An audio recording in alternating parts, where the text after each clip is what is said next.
अगर आप उत्तर प्रदेश कांस्टेबल परीक्षा की तैयारी कर रहे हैं तो आप सभी के लिए गुड न्यूज है। अब ज़्यादा वक्त नहीं लगेगा, आपका नोटिफिकेशन धरातल पर आ जाएगा। जून महीने में जो नोटिफिकेशन है देने की बात यहाँ पर चल रही है, लेकिन बड़ा बदलाव इसमें किया गया है परीक्षा को लेकर के। परीक्षा आपकी जो होगी हाइब्रिड मोड में होगी। हाइब्रिड मोड क्या है, पूरी जानकारी आपको इस वीडियो के माध्यम से समझाएंगे। इस बार पेपर आपका ऑनलाइन भी नहीं होगा और ऑफलाइन भी नहीं होगा, बीच में कुछ चीज़ें यहाँ पर रहने वाली हैं और टेंडर वगैरह निकाल दिया गया है। 15 पॉइंट इसमें बताए गए हैं और इन पॉइंट के आधार पर आपकी जो परीक्षा होगी संपन्न कराई जाएगी। आप इस वीडियो को ध्यान से देखते रहिएगा। हमने कई बार पुनः आपको टेलीग्राम चैनल पर बताया भी है और वीडियो में बताया है कि आपका जो नोटिफिकेशन होगा वो बोर्ड एग्जाम के रिजल्ट के बाद ही जारी किया जाएगा। तो बोर्ड एग्जाम के रिजल्ट आ चुके हैं और अब इस नोटिफिकेशन को यहाँ पर जारी किया जाएगा। जून माह में जो है ऐसी जानकारी निकल के आ रही है कि मांगे जाएंगे कांस्टेबल पद के लिए आवेदन। और अभी आप सभी को पता है कि इससे पहले जो कंप्यूटर ऑपरेटर का पेपर होने वाला है उसके लिए टेंडर वगैरह निकाल दिया गया है और उसी में चीज़ें यहाँ पर क्लियर हो रही हैं। यहाँ पर आप देखेंगे ये जानकारी जो आई हुई है livehindustanCom की तरफ से आई हुई है। जून में मांगे जाएंगे कांस्टेबल भर्ती परीक्षा के लिए आवेदन।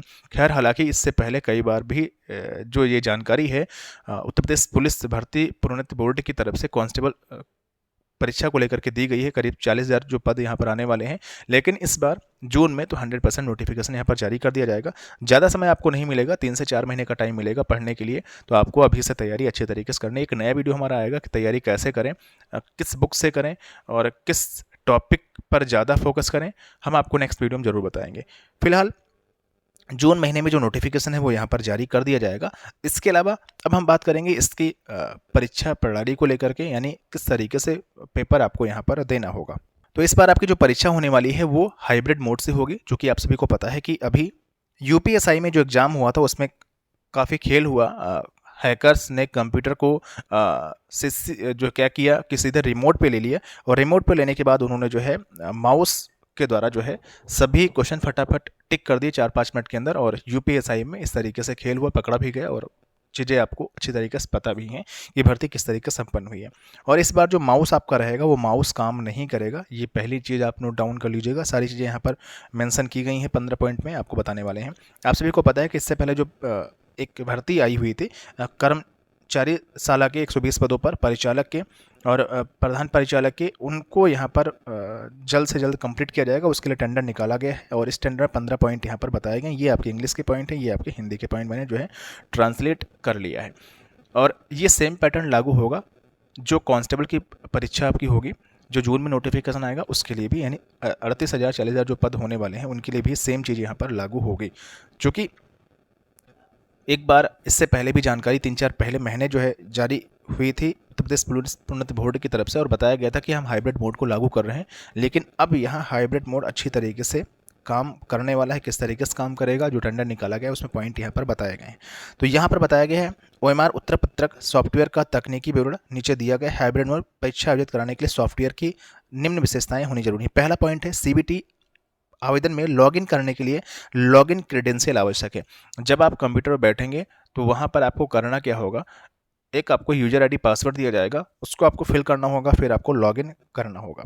CBT एप्लीकेशन को संचालित वातावरण में संचालित सर्वर पर चलाने की आवश्यकता होगी। एक फिक्स जो सर्वर होगा उस सर्वर से आपका जो सिस्टम होगा कनेक्ट रहेगा। CBT एप्लीकेशन में लॉगिन करने के बाद परीक्षा के दौरान क्या करें और क्या ना करें इसके निर्देश दिखाई पड़ेंगे, यानी आपको जो दिशा निर्देश होंगे वो पॉइंट नंबर 3 में दिखाई पड़ेंगे। पहले आप लॉगिन करेंगे, फिर जो है यहाँ पर एक सर्वर से कनेक्ट हो जाएगा आपका कंप्यूटर और इसके बाद आपको क्या करना क्या नहीं करना जो डायरेक्शन होंगे वो इसमें दिखाई पड़ेंगे। फिर कहा गया है चौथा पॉइंट, माउस पॉइंटर को प्रश्न अनुभाग में अक्षम किया जाना चाहिए। ये 4th पॉइंट बहुत ज़रूरी है। इसमें कहा गया है माउस जो होगा वो आपका काम नहीं करेगा, डिसेबल कर दिया जाएगा, यानी माउस से आप कहीं पर भी क्लिक नहीं करेंगे। ये सबसे अच्छी बात है, वरना रिमोट पर कंप्यूटर को लेकर के जो हैकर्स होते थे माउस से फटाफट आंसर को टिक कर देते थे। तो आप यहाँ पर पहली बात तो माउस चलेगा नहीं और दूसरी बात इसमें जो आपके क्वेश्चन आएंगे सामने डिस्प्ले होंगे कंप्यूटर पर वो आपको टिक भी नहीं करना है। उसका जो उत्तर होगा आपको OMR पर फिल करना होगा। मतलब पेपर जो होगा वो आपको दिखाई पड़ेगा आपकी कंप्यूटर स्क्रीन पर और उसको एज इट इज़ उसका जो आंसर होगा वो फिल करना पड़ेगा यहाँ पर आपकी OMR पर। इससे बहुत बड़ा असर होगा, कट ऑफ आपकी बहुत कम यहाँ पर हो जाएगी। और इसमें क्या चीज़ें कही गई हैं, प्रश्नों को पारदर्शित किया जाना चाहिए द्विभाषी रूप से हिंदी और अंग्रेजी में। और यहाँ पर कहा गया है जो पेपर आपका आएगा, पहले आपका एक क्वेश्चन खुलेगा, स्क्रीन पर पहला क्वेश्चन आपका जो होगा, जैसे जो क्वेश्चन आपका खुलेगा उसमें पहले इंग्लिश होगी, फिर नीचे वही क्वेश्चन जो है आपका हिंदी में होगा, फिर इस तरीके से दूसरा क्वेश्चन आएगा, तीसरा क्वेश्चन आएगा, इस तरीके से आप जो है नेक्स्ट पर करके हुए बढ़ते जाएंगे। इसके बाद देखिए फिर लिखा गया कंप्यूटर स्क्रीन पर अगले प्रश्न पर जाने के बाद उम्मीदवार पिछला प्रश्न नहीं देख पाएंगे। ये सबसे जो लार्ज पॉइंट यहाँ पर बताया गया है और यही दिक्कत होगी सभी के साथ। खैर दिक्कत सभी के साथ होने वाली है। होता क्या है, क्योंकि कभी कभी आप एग्जाम दे रहे होते हैं और आप जो पिछला वाला प्रश्न टिक करके जाते हैं कंप्यूटर पर, अचानक से आपको याद आता था कि नहीं नहीं नहीं वो नहीं सही है, इसका ऑप्शन कुछ और सही है, तो आप फटाक से जाकर के आंसर को चेंज कर लेते हैं। लेकिन अब आप ऐसा नहीं कर पाएंगे, चूंकि आपको OMR पर फिल करना होगा, माउस काम नहीं करेगा। इसके बाद यहाँ पर आप जो है अगर एक प्रश्न के बाद अगले प्रश्न पर चले गए तो पिछला प्रश्न आप देख नहीं सकते हैं, बैक आप नहीं कर सकते हैं। इसका मतलब 150 प्रश्न जो आने वाले हैं, आप जो आते जाएंगे उनको आप करते जाएंगे, यानी बैक होने का कोई भी चांसेस यहाँ पर नहीं है। तो कुल मिलाकर के आपने इस चीज़ को समझ लिया। इससे सभी को दिक्कत होगी, जो अभ्यर्थी एग्जाम देंगे उनको भी दिक्कत होगी, इसलिए कट ऑफ वगैरह यहाँ पर कम जाएगी। पहली बात आप इस चीज़ को समझिए, क्योंकि एक लिमिटेड टाइम होगा, उस टाइम में आपको क्वेश्चन करना होगा और आप अगर छोड़ भी देते हैं तो दोबारा आप वापस नहीं आ पाएंगे। इसके बाद प्रश्नों को सेक्शन द्वारा प्रदर्शित करने का एक तरीका होना चाहिए ताकि आवेदक सीधे उस सेक्शन में जा सके और OMR hard copy response sheet पर उत्तर देना शुरू कर सके। यहाँ पर आपके जो 4 सेक्शन होंगे, हिंदी, रीजनिंग, मैथ और GS वाला, उसमें आप किसी भी सेक्शन पर जा सकते हैं और वहाँ से आप शुरुआत कर सकते हैं। लेकिन जैसे क्वेश्चन आपका किसी भी सेक्शन में खुल गया, जैसे मान ली आपने शुरू कर लिया मैथमेटिक्स, पहले मैथ सेक्शन में जाकर के आपने मैथमेटिक्स सॉल्व करना शुरू कर दिया पेपर के स्टार्टिंग में ही, तो 1 से 25 तक के या 1 से 35 तक के, 38 तक के जो भी प्रश्न आपके आते हैं सिलेबस के अकॉर्डिंग, वो प्रश्न दिए होंगे। फिर आप जो है स्टार्टिंग से उस पूरे जो है मैथमेटिक्स वाले पोर्शन को खत्म करेंगे। इसके बाद फिर आप स्विच कर पाएंगे दूसरे वाले पोर्शन पर। तो इस तरीके से आपने यहाँ पर समझ लिया। फिर कहा गया है 8वें नंबर पॉइंट में, उम्मीदवार को अपना नाम देखना चाहिए। CBT आवेदन में लॉगिन करने के बाद स्क्रीन पर फोटो और रोल नंबर आएगा।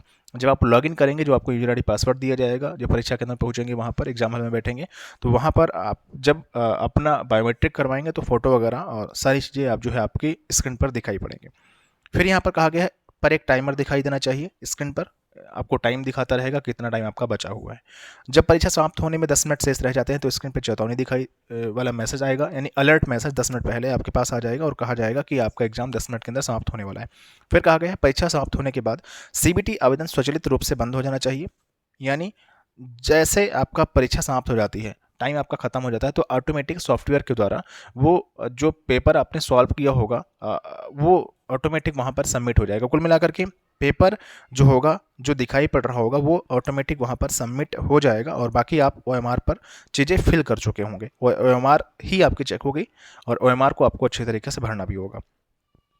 फिर कहा गया है जब कोई उम्मीदवार खोलने की कोशिश कर रहा हो नई विंडो या टैब, तो उम्मीदवार को सचेत करना चाहिए। और इससे क्या होगा, जैसे मान लीजिए कि आप पेपर दे रहे हैं, पेपर देने के वक्त आप जो है कंप्यूटर में कोई भी छिड़खानी करने लगते हैं या कोई भी ब्राउजर ओपन करें या कोई न्यू विंडो ओपन करें, तो आप वहाँ से तुरंत ऑटोमेटिक लॉग आउट हो जाएंगे अपने पेपर से और फिर पेपर आप दोबारा नहीं दे पाएंगे। तो ऐसी छिड़खानी आपको नहीं करनी है। सर्वर और परीक्षा क्लाइंट के बीच संपूर्ण संचार के एक सूचित मोड के साथ इनक्रिप्ट किया जाएगा, यानी इनक्रिप्शन रहेगा, जिससे इस तरीके से कोडिंग की जाएगी पेपर की कि हैकर्स उसको जो हैक ना कर पाएँ। फिर कहा गया आवेदन करना चाहिए प्रश्न और की छवि के लिए 256 बिट इनक्रिप्टेड होना चाहिए, यानी वो हैकर्स की बात यहाँ पर कही गई कि हैकर्स हैक ना कर पाएँ, इनक्रिप्ट होना चाहिए। फिर कहा गया है सिस्टम का लैन परीक्षण के बाद लॉगिन के दौरान निष्क्रिय होना चाहिए। इसमें केवल परीक्षा के पूरा होने के बाद ही सक्षम किया जाना चाहिए। जो लैन केबल होती हैं, जो कनेक्ट होती हैं नेट के द्वारा, इथरनेट जो केबल होती हैं, जैसे ही आप लॉगिन करेंगे उससे ठीक पहले जो लैन केबल होंगी वो उनको डिस्कनेक्ट कर दिया जाएगा, यानी नेट आपके उस पर उस तरीके से नहीं चलेगा जो वहाँ पर लाइन केबल होंगे। विशेष सॉफ्टवेयर होगा उसके द्वारा ही पेपर आपको मिल जाएगा, यानी नेट की कोई ज़रूरत वहाँ पर नहीं होगी। तो इस तरीके से आपने यहाँ पर चीज़ें समझ लिया और ये पूरे 15 पॉइंट थे जिसके आधार पर आपकी जो आगामी परीक्षा है वो यहाँ पर होने वाली है। परिचालक वाली होने वाली है और कर्मचारी सहायक वाली होने वाली है, कुछ अन्य पद हैं उनकी होने वाली है। और इसके बाद आपकी जो यूपीपी का नया नोटिफिकेशन आएगा कांस्टेबल भर्ती परीक्षा के लिए 40,000 पदों पर, उसमें भी सेम पैटर्न लागू होगा। तो ये पैटर्न को समझना चाहिए, प्रैक्टिस भी आपको करनी चाहिए। जैसे ही कोई लिंक आता है प्रैक्टिस करने के लिए आपको वीडियो के माध्यम से बता दिया जाएगा। फिलहाल इस वीडियो में इतना ही था। फिर